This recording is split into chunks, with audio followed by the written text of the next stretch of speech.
Well, good morning, and thank you to the Indy Defenders of Liberty West for hosting this. It's definitely appreciated. A good forum for citizens to get out and to see exactly what candidates' views are on issues. And of course, I've been told also this will be actually on the web, right? People can see exactly some of our thoughts, so do appreciate that. As I've done in the past forums, I began this way. After serving for a while, why do you want to continue serving as District 28 State Representative? Well, the answer really is a simple answer I've given now more than one time. I'm going to make Indiana the best state in the nation. Isn't that really a simple statement? And the question becomes, what have you done or what will you do to make that occur? And so I want to go through some things that we have done and some things we may want to do to make Indiana that best state in the nation. You've got to take care of your fiscal house. You want a great state. If you don't do that, you're not going to have a great state in a discussion. The question is, has Indiana done that? And the answer is yes. 14% in terms of our surplus. We've actually cut taxes. We've kept the reins on that spending, and that must continue. Matter of fact, we've cut taxes $250 million in terms of income tax. That's not fully yet implemented. We eliminated the inheritance tax, $180 million. We're in the process now of dropping the corporate rate from 8.5 to 4.9. And all of those combined to be over $500 million. You have to limit the size of government for people to want to invest here long term. Also, our debt obligations. You have to be careful how much debt you have out there. You know, as I age, I more and more think about 20 years from now, what kind of state will we have for you, for our children and grandchildren? I'm going to leave this state in a better place than when I was first elected. We have to watch our debt obligation. I serve on PMOC, Pension Management Oversight Committee. We've got to watch our pension obligations long term. We've done a good job of that. Be fair to our employees, but likewise, watch those obligations. Next, infrastructure. We've got to take care of infrastructure. Now, we normally think of roads with that. Also involves telecom, ports, rail. Yes, a lot of that deals with private investment. We've got to be sure and have a climate to have good private investment. In a meeting yesterday, talking with the gentleman about what we're going to do in telecom in the next session. I said, well, if I'm back, first of all, let's look at those issues. How do we make that really quick? Because private companies don't want to wait a year to invest. They want to know, can I do it in 3 days? How do we streamline the process to get more investment in telecom? On roads, we've got to have the funding to take care of our roads. If we don't, and let those things deteriorate, it becomes a form of a debt. It is. Because at some point in time, you will have to pay for that. Regulatory environment. Indiana's done a great job. We're a state that's noted where agency comes alongside when there's a need for regulation to start with. Sometimes not a need. And they help private individuals, private business comply. They assist. Don't come in with the hammer to start with. Use the carrot.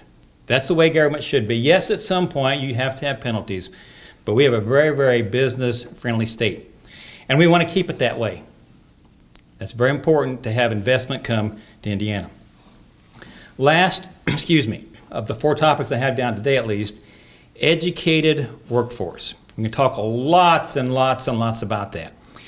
If you look at data, Indiana teachers and schools have done wonderful. Now, I can argue that the test itself doesn't measure everything, but those test results have made a dramatic increase. The graduation rate has went up a huge amount, 7–8% in the course of 10 years. That's impressive. They've done a wonderful and great job. Did vote to get rid of I-STEP effective July 1 of 2017. By federal law, there have to be a replacement. That does beg a question. We should at least ask, do we at some point want to be part of that? Yes, it's $1 billion out there. I think most probably say, yes, we should continue taking your money. It's not the Fed's money, it's our money that we sent to D.C. And that whole process will take a lot of study. We'll have a committee set up to do that. And that lots depends, in my opinion, what happens in November. There will be rules adopted for the new Every Student Succeed Act. And those rules, I've been told, will be twice the size of the actual bill that was passed in December. And the Obama administration will write those. You can probably guess the kind of leaning. If we have a Republican president, especially a strong conservative, you may well see all of those pitched out. Probably be wise and start over. And the more power we give back to the states and let states make that decision, the better off we'll be. Last then is in terms of what kind of education and do we need post-secondary? In my opinion, listen real close to this statement, we need more college graduates in the right degrees. We probably need less students actually starting down the four-year path. Means graduation rate with the right degrees. Certain degrees have high value in terms of economic value. I've got a report in the State House on my desk. Some, to be honest, don't have near that value. Please wrap it up. Okay? I'm sorry. Thank you. Okay, I'll wrap it up. Thank you. All right. Yes, Mr. Stephenson. Well, good morning. Thank you for coming out. Thank you for the Indy Defenders of Liberty West for hosting this event. And thank you, Representative Thompson, for coming. Not everybody made that a priority this morning. I'd like to talk a little bit about myself, and that'll give you a little bit of an idea of why I'm running. I'm an 8th-generation Hendricks County resident. My family has literally been here since the founding of the county. So to say that I have deep roots here is a bit of an understatement. I come from a family that farms quite a bit in the western part of the county, and I also come from a family of educators. A few years ago in 2012, at the age of 19, I was elected to the Danville School Board. When I got elected, there was a lot of change going on at Danville schools, a lot of things that people were trying to do differently, and the public wasn't exactly happy about that. I got elected because people were ready to buck the status quo. The administration there had been doing things, and we kind of had a school board that was rubber stamping things every now and then. I came in there kind of as a younger guy, I would certainly say the youngest on the school board, to make sure that we were talking to people in the community to see if that's what they actually wanted. And communication was a huge key for me winning my school board race and continues to be an important factor for me running in this race. That being said, I noticed right at the top of this list in front of us, it says limited government. And I heard, I think everybody applaud to the idea of limited government. Well, let me tell you something. I think our founding fathers wouldn't hesitate to say that limited government also means local government. The closer government is to you, the more responsive it can be to your needs. I run into constituents literally every day. I have my company that I own, Hendricks County Learning Academy. It's on the square. I live on the square. I am around Danville, and I run into constituents pretty much any place I go. The joke is that if I want to go to Kroger, I better plan for about half an hour more than what it'll actually take to shop, because I have to talk to people, which is part of being an elected official. Now, the further up you go the ladder, whether it's state representative, senator, governor, congressman, federal senator, you see those people a little bit less often. So why are we giving more power to people who are further away from the issues instead of giving power to people who are closer to the issues? Let me give you an example. Recently, if you didn't hear, the state had a little bit of a debacle when it came to school letter grades. And you might think, oh, well, what's the big deal? School letter grades were a little bit late. Well, because of the way the state legislature has set it up, we have to evaluate our teachers, and part of that evaluation that goes into an individual teacher's score is a school letter grade. Well, we as a school board approved a 2.3% raise for our teachers. We're not allowed to give them that raise until their evaluation is completed. Well, okay, that makes sense. But when the state doesn't even release those letter grades until January, and you have healthcare costs that are going up thanks to our lovely federal government, we had teachers for the first half of the year who were getting less money than what they did at the same time last year because we legally could not give them their raise. Where's the control that we have? We sat there and said, hey, we want to give our teachers a raise, but because of state law, we could not do that. Sure, we gave them the back pay, but if they had a late fee, did we pay for that? If they're trying to sign their kid up for soccer and they maybe don't have the extra $50 to do that, did we pay for that? Local control is hugely important because I have to talk to my teachers. I have to sit down and explain that to them, why they're getting less money. It also has to deal with things like here in Danville, they want to see a 1% food and beverage tax. Well, I'm usually not for tax raises, but Plainfield, Avon, Brownsburg, they all have that local 1% food and beverage tax. Danville wants to have the conversation about it. Well, right now, the way that it's set up, a bill has to go through the State House for Danville to be able to have that conversation. We can't get that bill passed in Danville, and so that puts a hindrance on us if we want to compete with some of our neighbors on what we can do. Now, wait a second. Why does somebody from Elkhart, someone from Evansville, someone from Indianapolis make decisions for the town of Danville? To me, that seems like an awfully bad idea. So what I'd like to do if I get in there is to return as much power as possible to locals. Because Sheriff Clark, our county council members, we know what's going on here in Hendricks County. We know what's going on in the towns we live in. Those are the people who should be making the decisions. Thank you. Thank you very much. All right, now it's time for me to ask questions. And I'm going to ask Mr. Stephenson first. Certainly. Topic's abortion. Okay. It's a hot topic. Yeah. What's your position on abortion? Well, I'm certainly pro-life. I don't think that too many people in this room would disagree. I believe that life begins at conception. I think we need to do everything that we can to protect that life. So the Indiana legislature just extended civil rights to the unborn, which predicated a lawsuit from the ACLU. What's your position on that? Do you agree with the bill? Well, I guess if you're getting sued by the ACLU, you're probably doing something right.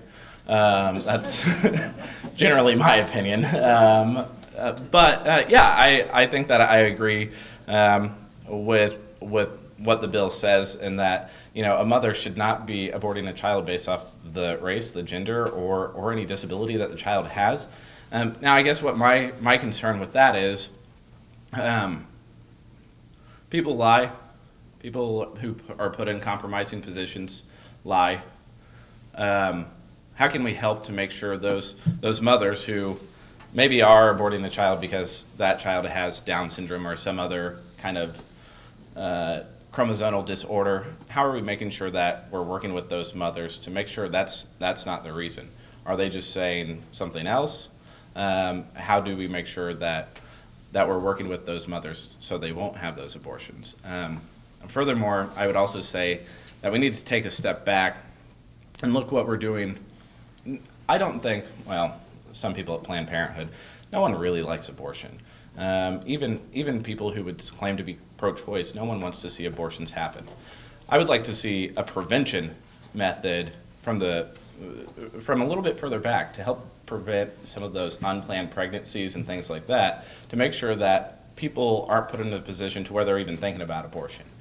So I would like to extend it even further back to see what we can do to make sure that we're stopping those unplanned pregnancies. So, like I said, abortion doesn't even become an option in the mother's mind. All right, thank you. Mr. Thompson, same questions. Your position on abortion and on the civil rights protection. In terms of abortion, life begins at conception. I voted for House Bill 1337 for civil rights protection. Easy vote for me. Didn't even think much about it. It's pretty obvious it was the right public policy. I have 100% voting right with Indiana Right to Life. I have Indiana Right to Life endorsement because I've carried legislation protecting the unborn. We'll continue doing that, and we'll continue voting that way. All right, thank you. Mr. Thompson, over the last half a dozen years, we've had opportunities to vote for the marriage amendment. We're told that if we keep voting for it and it keeps passing, it will eventually become closer to law, and then suddenly it disappeared. Could you speak to that? Yes, of course, I always voted for it. Again, one of those votes to me was an easy vote to let the people speak. I personally also would have voted for it with regard to my personal ballot if we ever had passed that. Has quit coming up now because of the Supreme Court that's out of line, in my view, in terms of the ruling regarding marriage. But we'll continue to support one man and one woman. And some will argue it's a social issue only. It's a fiscal issue. Because we know, because I deal with school finance, that children from married two-parent homes, the educational costs are much lower than those that are not. Do you think the Republican platform should have the definition of marriage in it or redefined in it? It should have the current definition, one man, one woman. Okay. Some people might say, and it actually sounds like it makes sense, that the government should get out of the definition of marriage altogether. What's your position on that? No, they should not. Government has one of three responses to an issue. They prohibit it, they permit it, they promote. We should be promoting marriage as a good institution for civil order, for people's lives, good quality of life, and also for the fiscal side of that issue that is huge for future generations. So we should promote one man, one woman. All right, thank you. Mr. Stephenson, same questions. The Supreme Court struck down the concept that marriage is defined solely between a man and a woman. Was it unconstitutional for them to do that? You know, that's only the Supreme Court could decide if it was unconstitutional, which I think makes a little bit of a problem.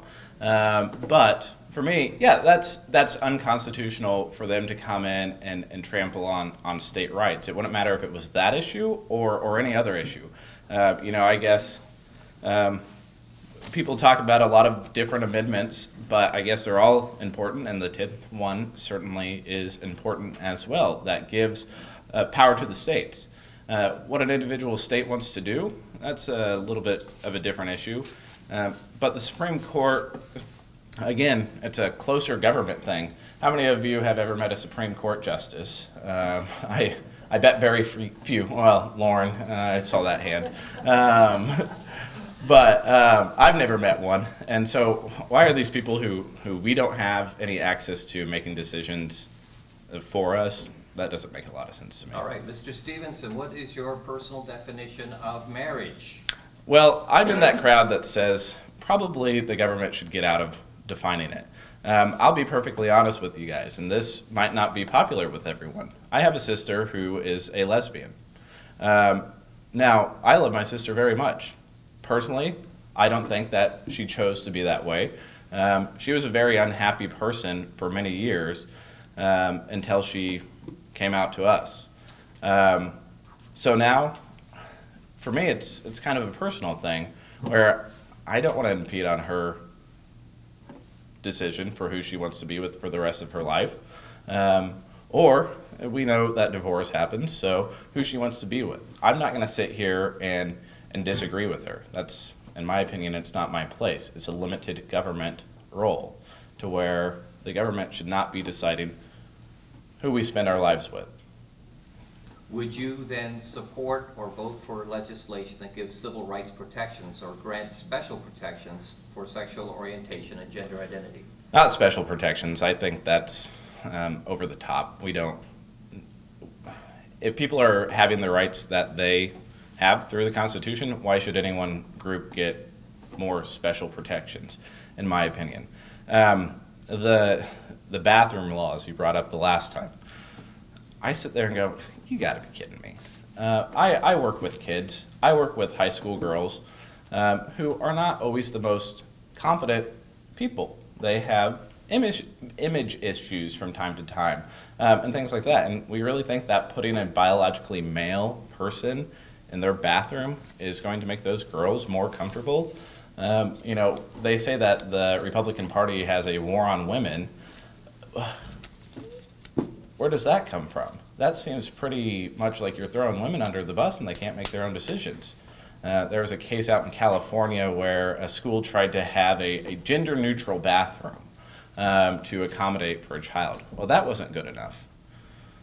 Wait a second. I think we already have the call family bathrooms. You're right, yeah. And they wanted to send, you know, have a child who was transgender, put them in the family bathroom so they could use. And the parents of that child said, no, that's not good enough. Our biologically male child, who identifies as a female, should be able to use the female bathrooms. And I'm sitting there going, what? Where's the real issue here? And this child, I think, was a third grader. Is it an issue with the child or the parents? And I guess to me, that sounded like a parent issue. So that's kind of, I get frustrated on that issue. So as far as legislation goes, should you win the position as representative, you would vote socially conservative. No legislation changes special for transgender, sexual identity, these. If the Constitution is being followed for everybody, then why do we need special rights for anybody? All right, Mr. Thompson, would you like to address these questions? You have to remind me, but in terms of voting for special protection, if you will, lack of a better word, that amendment come to the floor several times. I always voted against it. I would be opposed to that and would stand that way. And I'm sorry I missed some of the others. If you want to remind me, please. Well, they were kind of long Okay. and drawn out, but one of the things that we've seen, this issue gets really nasty. And you know, you said that you haven't seen anybody that's pro-abortion, but have you been looking in social media at the comments people are making since it's been announced that the ACLU is suing the state government? There seem to be people that are dancing with joy that the ACLU is supporting to make abortion more accessible and more common. And there are groups of people on things like Facebook and other places where people are trumpeting that they are proud to have had an abortion. Well, I think those people probably need to talk to somebody seriously about having some kind Well, of... that may be true, but they're a force to be reckoned with. Yeah, I was listening to Indiana Week in Review this morning, which is sometimes an entertaining program to listen to, and it talked about the Periods for Pence campaign, which is kind of, I mean, that's just ridiculous. I would say, I guess, that most people, I don't think, are pro-abortion. While there may be some that are very, I hope, fringe groups, I think most people, even those who are more pro-choice, they don't want to see abortions happen, most of them. Well, and I would go ahead, and I don't mean to take over the debate here, but I think I need to draw out a little bit more. For example, with RFRA, I don't think it was a large group of people, but they were effective. They mobilized, and they looked like a lot because there were lots of posting on Facebook, and frankly, it looked like they had our state government afraid and turning tail and trying to come up with a repair measure, and I think if you got them all in a room, it wasn't that big a crowd. But my question for you is getting back to your position as a potential legislator.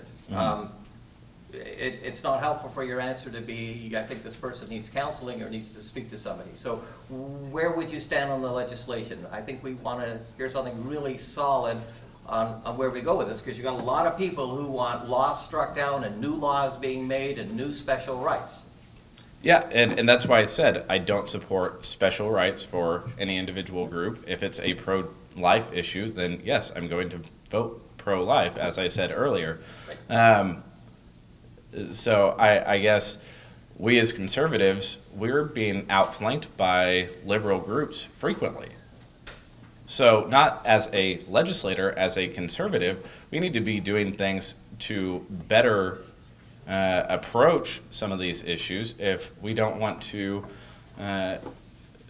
be outflanked. And you would think by listening to some of these people that we're the crazies in the room, because they can get out, they are avid on social media, they know how to work the regular media, and we need to get out in front of that. Legislatively, I've said I would support life, and I don't think that we need to have any special rights. All right, thank you. Clearly, these people are impacting public opinion, and public opinion is changing, if you can believe the polls. Mr. Thompson, how do you feel we can deal with that? Or how can you deal with that as a legislator? I think you have to educate people, address the fact that, as I said before, marriage is a fiscal issue.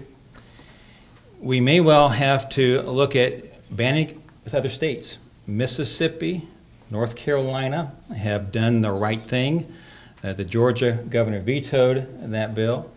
But at some point, those of us in the central part of the U.S., the conservative red states, say, you know what, this is the right policy, and just plain pass it. And do it as a group. And then let those outside forces that I believe aren't thinking very clearly deal with the 15, 20, 30 states that have decided to pass this. All right, but when it happened in North Carolina, the NFL stepped in. Right. And PayPal stepped in and said, we're not going to build, we were going to employ a whole bunch of people in a processing center in North Carolina, and we're not going to do that anymore. So when RFRA was an issue, Cummins Engine came out and spoke to you guys. I was in the chambers that day, and basically they were threatening you. And we'll get the threats that conventions will be coming to Indiana and the businesses will look into leaving. How do you handle that, and how do you handle the public opinion that says, cave in, cave in? And I think you'll find you get away from the star media market. That changes some, to be honest. And look at what the conventions have done. I think that, data shows itself. And powers in numbers. If more than just a couple of states, I think, may want to have a coalition of states. We all pass a similar legislation and drive forward. All right. Mr. Stephenson?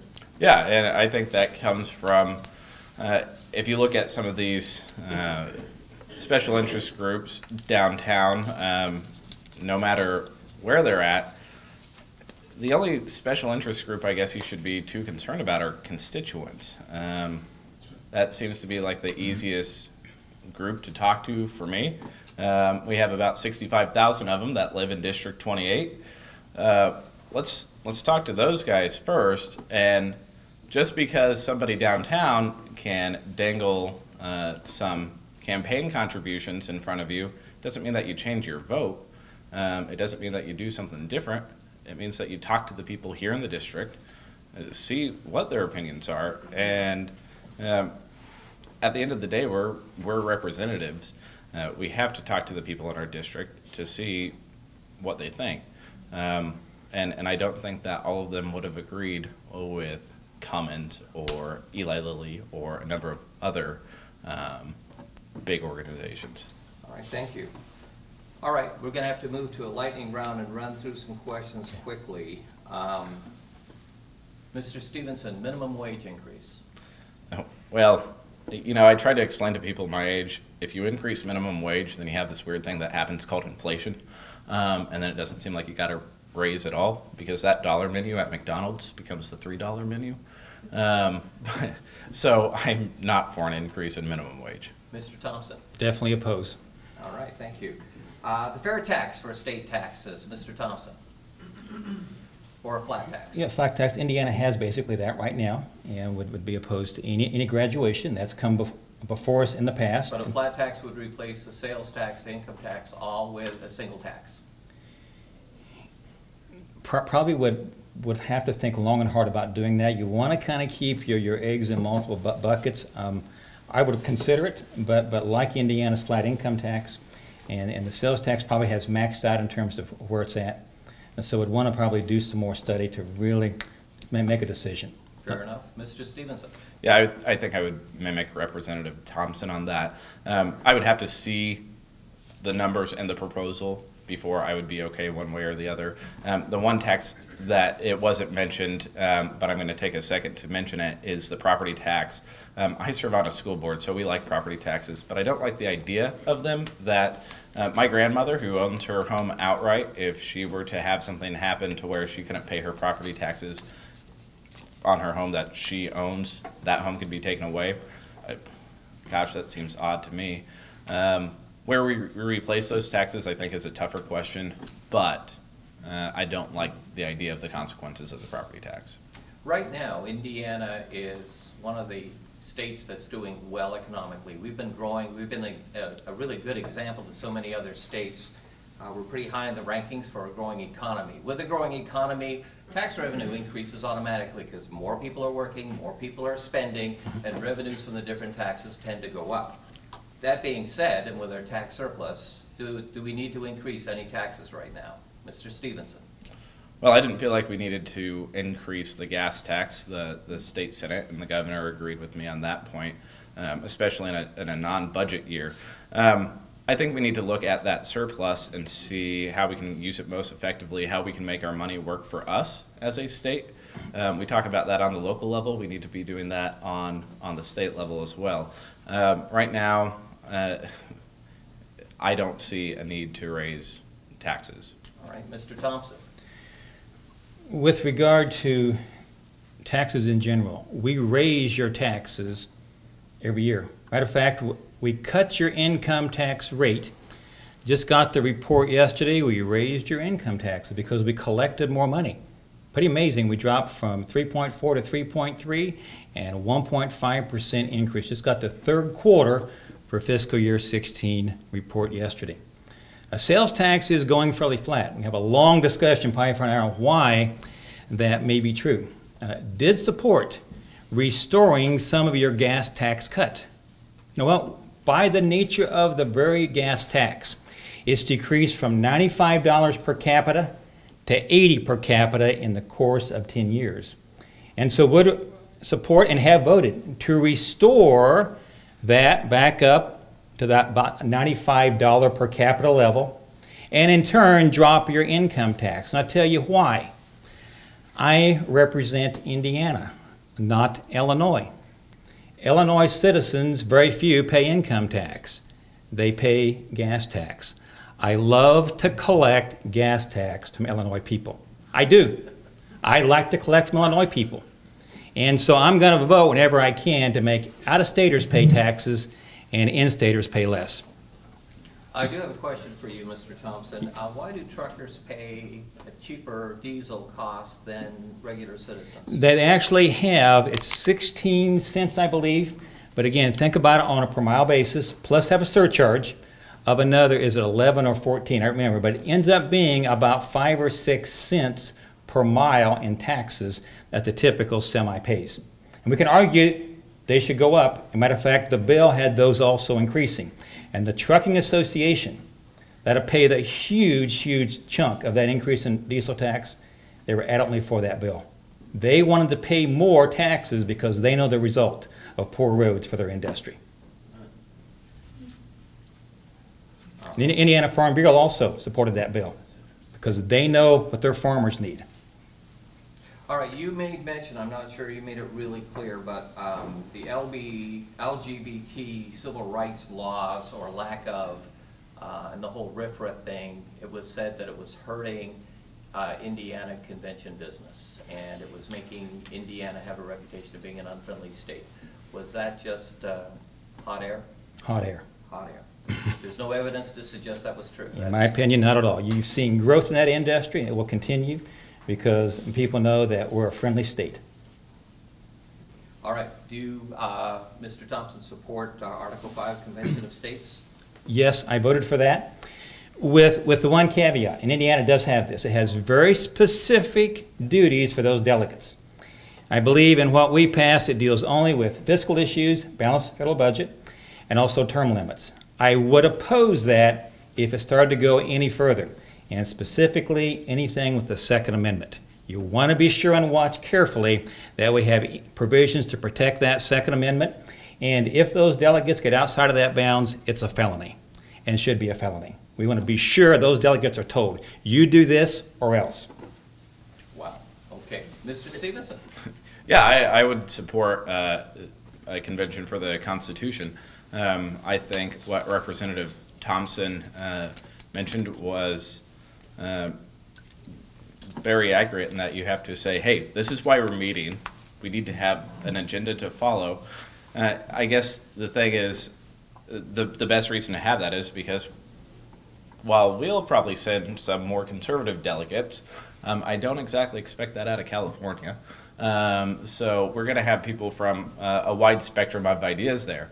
And I think pretty much anybody could get behind the idea of we need to have a balanced budget at the federal level. If you don't think that, then I don't have much use for you, and same as term limits. Hey, we have a $20 trillion debt, and my generation's going to be the one paying on it. So. All right. Mr. Stephenson, this state has long been known to be a more freedom-oriented state when it comes to education. We have charter schools, we've had vouchers. I think we drive the Federal Department of Education and the current administration nuts over it. Good. In private schools, and the feds seem to want to extend more control over education here. And that speaks to even taking federal money, which is really our money. What are your opinions about all of that, the charter, the vouchers, the private schools, and whether we can actually do more of that or whether we should? Yeah, so I would start by saying I serve on Danville's school board. I think public schools are one of the greatest creations that America has ever had. And as far as charter schools go, as far as the voucher programs go, they certainly serve a need. You see in downtown Indianapolis, there are kids in high-risk areas who really, they need something different than IPS. They need something different than some of our township schools in Marion County. And that's not to say that out here, there's not kids who need that, but Hendricks County schools are in really great shape. So I would continue to support those charter schools, and I think the voucher program, especially for those kids who are in high need areas, makes a lot of sense. We know that education's the best way to get out of poverty, so anything that we can do to support the educational needs of our kids, we should be going after. All right, Mr. Thompson, same question. Retired public school teacher, and so, of course, a big public school supporter, but have voted for everything, as far as I can recall, that deals with charters, vouchers. Adamantly support that. Most of that is in a couple of counties where that occurs. We have 5.2% of the total funding for students statewide, either public, vouchers, or charters, go to vouchers or charters. 6.2% of the students. So 6.2% receive 5.2% of the money for charters or vouchers. The other 95% go to traditional public schools.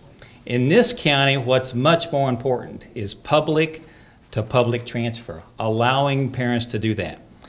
We have actually more students statewide that do public to public transfer than charters and vouchers combined, about 77,000 students. And to have that option for parents is, to me, one of the best things ever. I would adamantly oppose anything to roll that back. And also will continue supporting very strongly charters and vouchers, because some of those children, whole blocks of those neighborhoods, have less than one of us in this room.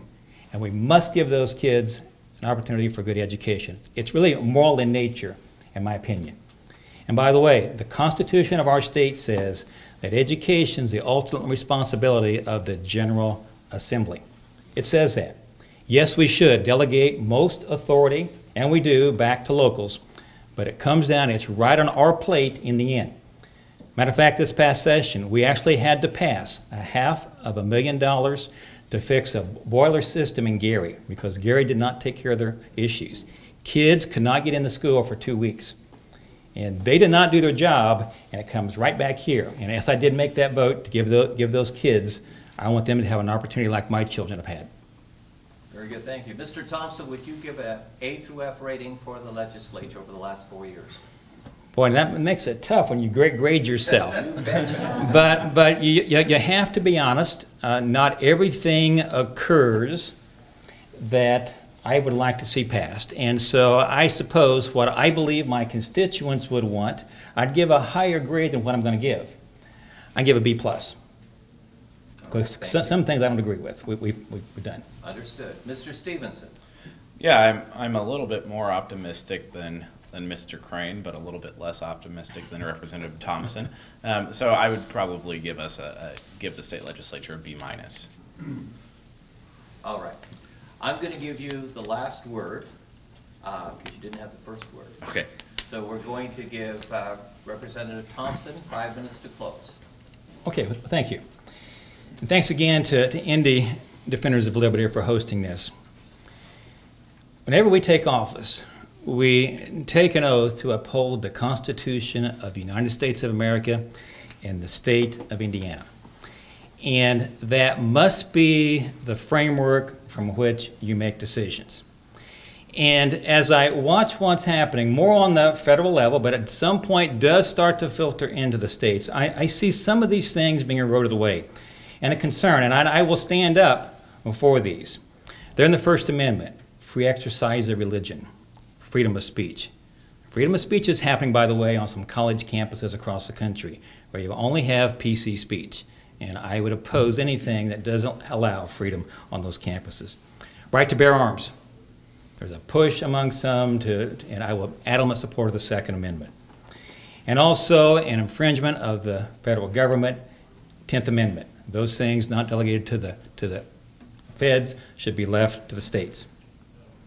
And so my votes will reflect trying to defend that Constitution, even if it may come in conflict with some other things, even dollars sometimes. You've got to stand for those Constitution. I've been endorsed so far by the Indiana Chamber of Commerce, Indiana Manufacturers, and a Right to Life. Just got it for the NRA, for my stands on issues. And when I received one of those, you might guess, my wife said, "But you're crossways with that organizational occasion." Yes, I am. Probably 90% voting record. And I said, I get crossways whenever their position advocates things that are outside the Constitution. You've got to stand for the Constitution, not for some organization's position on issues, even if it may be correct in most cases. If you want to know more about me, obviously as you age, you have there's that, my table out there, tells a lot of my background, what I've done, what I've been involved with, a lot of leadership positions over the years, farming, teaching, I'm on a bank board there at North Salem State Bank. If you want to know about my political thought, it's pretty easy. I'm an avid reader of the Heritage Foundation. I am. Get the Daily Signal every day. And probably 99% of what I read, I'm on board with there. You know, as a state rep, you have to balance this thing between I represent the 65,000 people. I answer to them. But you're also a state policymaker. So I had a conversation yesterday. I intend, if reelected, to meet with the mayor of Gary this summer. Because what happens in the city of Gary and how they move affects all of us. It affects our pocketbooks. And we've got to do some things in some of those areas. And we'll try to be help all I can to move that city forward. Yes, represent you and your interest in the schools and so forth, but we'll also work on behalf of the entire state. I've got a list here as long as I can read it, and I'll read about some of those things that are great for Indiana. At some point I may get the old red card, and I understand that. Indiana ranks first in the Midwest, 6th in the nation in Chief Executive Magazine, Best and Worst States. First in Midwest, 6th nationally, in Area Development's top states for doing business. First in Midwest, 8th nationally in the Tax Foundation. First in Midwest, 4th in the nation, Best Business Climate. 3rd in the nation in the Economic Outlook by ALEC, a conservative legislative organization. 8th by Forbes magazine. I go on and on down the list. There's a whole long list of these. And so Indiana is doing well. Yes, we can always do better. Always believe you want to try to do better. You know, I've currently served on Ways and Means, have been on that committee for a long time. Actually have worked with school finance and made a key thing. We now fund students and not schools. And what that has done for Henry County Schools is a huge amount of money increase. There's confusion sometimes about what that means. It means a student goes no matter where, the amount of dollars is the same for that student. Doesn't mean we'll have more per child, because things like special education have a grant. And so that will cause those kinds of things to occur. Of course, serve on elections, education, PMOC, Tax and Fiscal Policy Summer Committee, and also on the Convention and Stadium Authority, which is the holding company for Lucas Oil Stadium. Any kind of expansion would have to come through a vote to approve those bonds. So again, thank you for hosting this, and of course would appreciate your vote. Thank you very much. Thank you, Mr. Thompson. Mr. Stephenson, 5 minutes. Thank you. Again, thank you everybody for coming out. Thank you to the Indy Defenders of Liberty West for hosting this. For me, it's truly about limited government. Keeping the state out of what locals are doing. Local government is responsive to your needs. We need to make sure that they can do the most to fulfill those needs. If elected, I hope to build those relationships with elected officials across the state, whether it's other school board members, whether it's town council members, county council members, mayors, whatever. I hope to build those relations to make sure that we're getting as much ability to make decisions at the local level back to locals. Now, I've said before, and I'll say it again, if you are expecting a fight, you came to the wrong place. Mr. Thompson and I respect each other. Mr. Thompson's a great person. I think, though, for me, my generation is going to be the generation that faces most of the problems coming up in Indiana and at the federal level. And every now and then, you say thank you to the people who have served, and you look for the next person to serve. I'd like to be that next person, because while we can say we want to make Indiana a better place in 40 years, some of us in the room can probably do the math and figure that we might not be in Indiana in 40 years. I'm going to be in Indiana for quite some time. I think it's the greatest state in the nation. And I hope to do everything in my ability to improve the state as a whole, improve Hendricks County, improve Boone County, improve District 28, and really help improve your guys' quality of life here in Indiana. And so, while I don't have a list of endorsements to go through, being an incumbent, being a challenger to an incumbent, you don't always get those. I would like you to endorse me on May 3rd when you go to the ballot, because at the end of the day, that's the only endorsement that matters to me. Thank you. Ladies and gentlemen, your candidates for House District 28, Luke Stephenson and